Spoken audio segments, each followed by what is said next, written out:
Saudara dan saudari yang Tuhan cintai, selamat pagi dan selamat bertemu lagi dalam renungan harian dari Paroki Santo Fransiskus Assisi Apio, edisi hari Rabu, tanggal 12 Maret 2025, dalam masa Prapaskah yang pertama.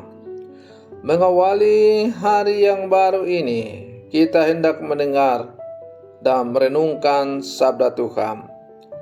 Marilah sebelum kita mendengar dan merenungkan sabda Tuhan, kita berdoa. Dalam nama Bapa dan Putra dan Roh Kudus. Amin. Allah Bapa Maha Pengasih, kami bersyukur atas kasih-Mu bagi kami.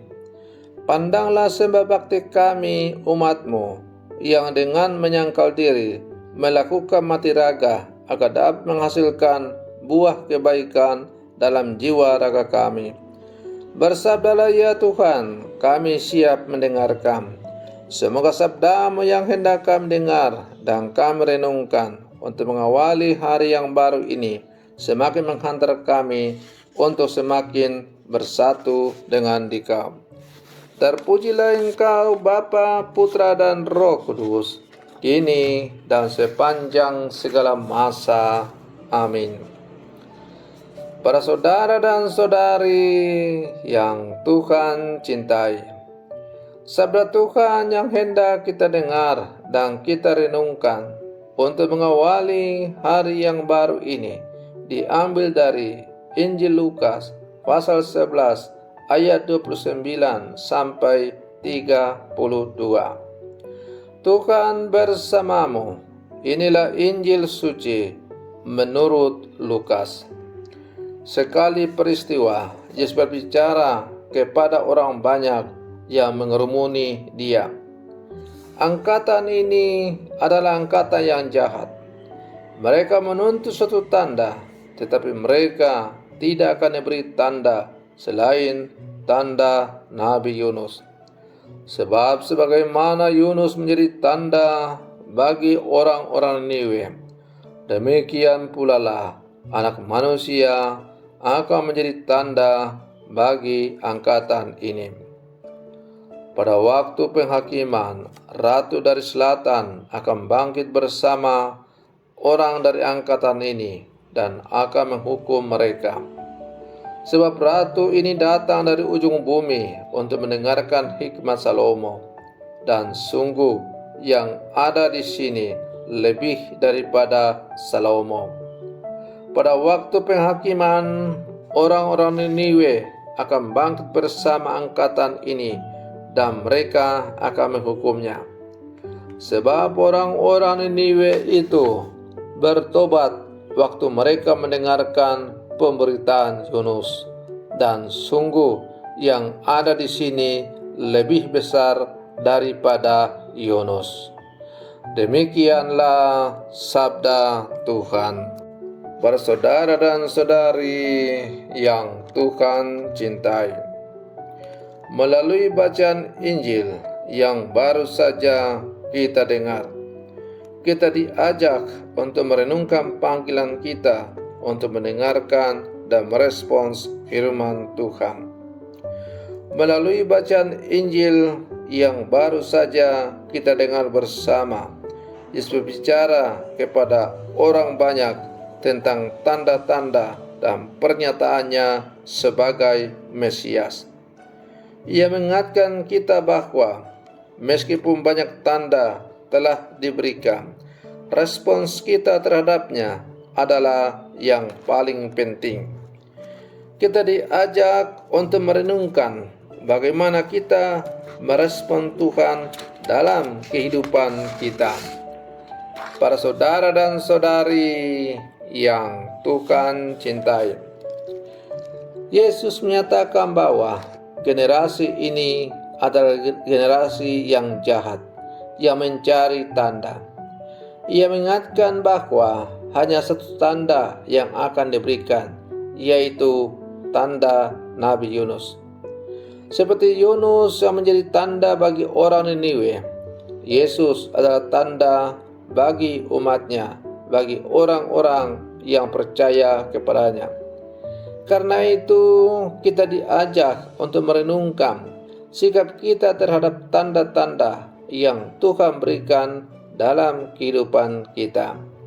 Setiap perjalanan hidup kita Tuhan, ketika kita menjalani kehidupan kita ini, Tuhan tidak pernah meninggalkan kita.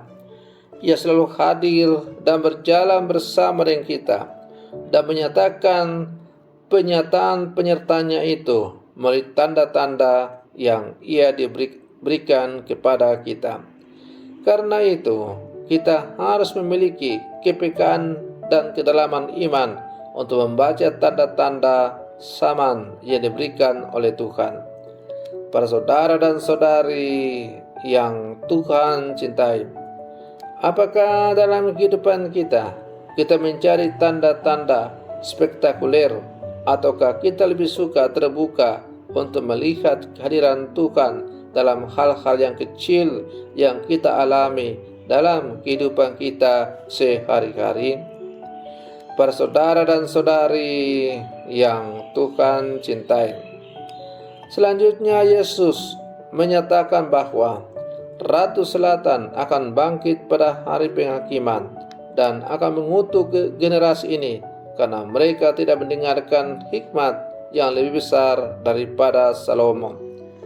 Yesus menekankan bahwa orang Niniwe akan bangkit dan mengutuk generasi ini karena mereka bertobat setelah mendengar pengajaran Yunus.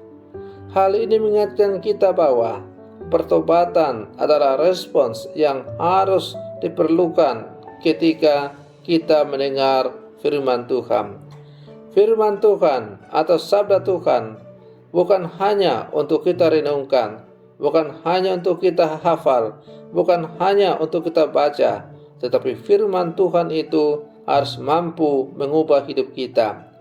Mengubah hidup kita dari cara yang tidak sesuai dengan kehendak Tuhan dan semakin hidup sesuai dengan kehendak Tuhan. Dengan demikian, masa prapaskah yang diberikan oleh gereja kepada kita adalah merupakan kesempatan yang bagus untuk kita diajak merenungkan bagaimana kita dapat bertobat dan kembali kepada Tuhan, serta bagaimana kita dapat mengubah hidup kita untuk lebih mencerminkan kasih dan kebaikannya.